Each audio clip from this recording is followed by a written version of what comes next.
మహాలక్ష్మి, భూమి, రండమ్మా. ఎలా ఉన్నావమ్మా భూమి? బాగున్నారా? కూర్చోండి, కాఫీ తీసుకొస్తాను. ఇప్పుడేమొద్దత్తయ్యా, రుద్రాణి గారు లేరా? నేనెక్కడికెళ్తాను, ఇక్కడే ఉన్నాను.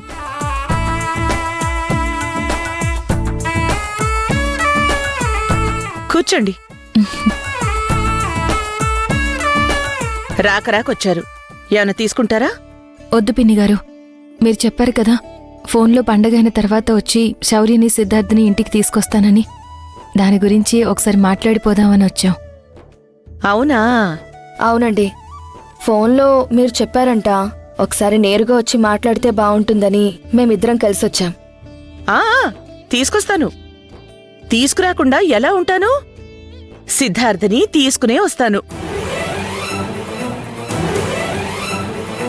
అదేంటి రుద్రాణి గారు, మంచి రోజు చూసి తీసుకొస్తామని మాట్లాడుకున్నాం కదా, మళ్ళీ సిద్ధార్థని తీసుకొస్తానంటారేంటి?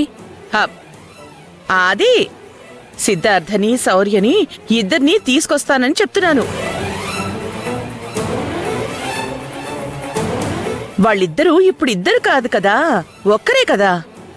వాణ్ణి తీసుకుని వస్తాను అంటే శౌర్యని కూడా తీసుకొచ్చినట్టే. మీరా మాట చెబుతూ ఉంటే మాకు చాలా సంతోషంగా ఉంది. మీరొకసారి చెప్తే మేం ముందుగా ఏర్పాటు చేసుకుంటాం. పండగ తర్వాత తీసుకొద్దాం అనుకుంటున్నాను. ఈలోపు మంచి ముహూర్తాలు కూడా ఏమీ లేవు. అవునవును, ఈ లోపల మంచి ముహూర్తాలు కూడా లేవు. కొడుకు కోడల్ని ఎప్పుడెప్పుడు తీసుకొద్దామా అని తనకు కూడా ఉందమ్మా. కాకపోతే మంచి రోజులు కాదని ఆలోచించి ఆగిపోయింది. లేకపోతే ఈ పాటికెప్పుడో శౌర్య సిద్ధార్థ ఇంట్లో ఉండేవాళ్ళు కదా. ఒకసారి ఆ విషయం మాట్లాడుకుని వెళ్దామనే వచ్చాం. ఇక మేము బయలుదేరతాం. అదేంటి మహాలక్ష్మి, రాకరాకొచ్చారు, అప్పుడే వెళ్ళిపోతాం అంటారేంటి? భోంచేసి వెళ్తురు గాని.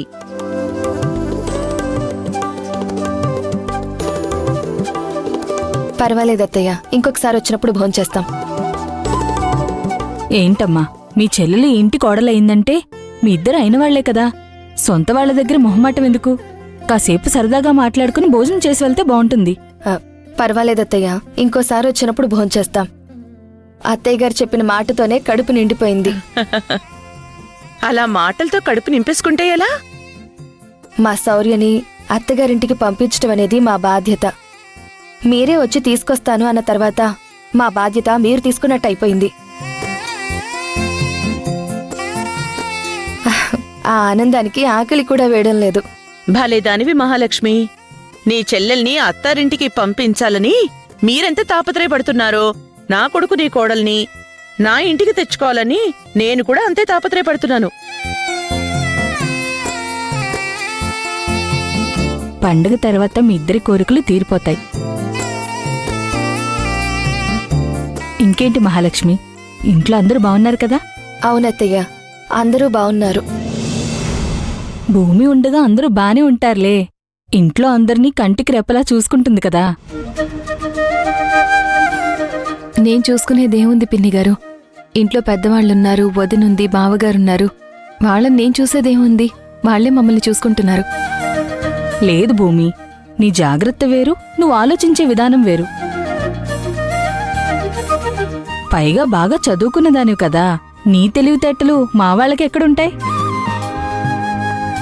సరే అత్తయ్య, ఇంటి దగ్గర కూడా ఎదురు చూస్తూ ఉంటారు. ఇక మేం బయలుదేరుతాం. వెళ్ళొస్తాం పిన్నిగారు. వెళ్ళొస్తాం. జాగ్రత్తగా వెళ్ళి వెళ్ళొస్తాం. మంచిది. అమ్మా భూమి,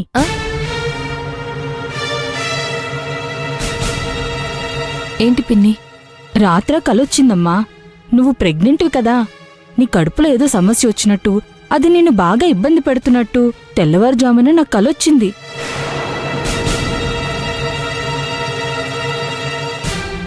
తెల్లవారుజామున వచ్చే కళలు నిజమవుతాయంట కదా.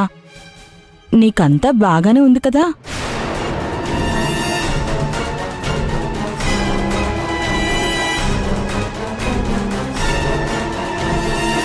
అలాంటిదేం లేదు పిన్నిగారు, నాకు బాగానే ఉంది. అంటే నువ్వు కల్లో చాలా బాధపడుతున్నట్లు, ఇబ్బంది పడుతున్నట్లు కనిపించిందమ్మా. కలలో నీ బాధ చూస్తేనే తట్టుకోలేకపోయాను. అలాంటిది ఏమైనా ఉందేమో అని అడిగానంతే. లేదు పిన్నిగారు, నాకే సమస్య లేదు. నా కడుపులో బిడ్డ బానే ఉంటాడు. సరే అమ్మా, పాడుకల ఎందుకొచ్చిందో ఏమో. ఎందుకైనా మంచిది, నువ్వు జాగ్రత్తగా ఉండు. అలాగే పిన్ని. ఉమ్.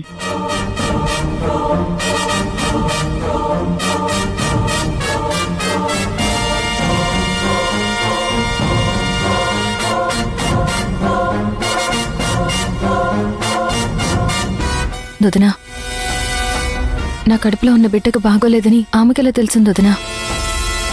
ఏదో ఇంట్లో ఉండి చూసినట్టు చెప్తుంది. ఏదో కలొచ్చిందని చెప్తుంది కదా. లేదు వదినా, ఇంట్లో అంతమంది ఉండగా నాకే ఈ సమస్య వచ్చిందని నేనే బాధపడుతున్నానని ఆకలైనా ఎలా వస్తుంది? ఒకవేళ అలేకి ఏమైనా చెప్పిందేమోనని అనుమానంగా ఉంది. అలేఖ్య ఇప్పుడు ఎవరి గురించి ఆలోచించే స్థితిలో లేదు, ఏమీ చేసే పరిస్థితుల్లో కూడా లేదు. రాఘవ వేరే పెళ్లి చేసుకుంటున్నాడు అనే బాధలో ఉంది. ఇప్పుడు తనకి ఆ ఆలోచన తప్ప వేరే ఆలోచన ఉండదు. నాకు తెలిసి తను చెప్పుండకపోవచ్చు భూమి. అయినా ఈ విషయం మన ముగ్గురికి తప్ప ఇంకెవరికీ తెలియదు కదా. లేదు వదినా, నాకెందుకో అనుమానంగా ఉంది.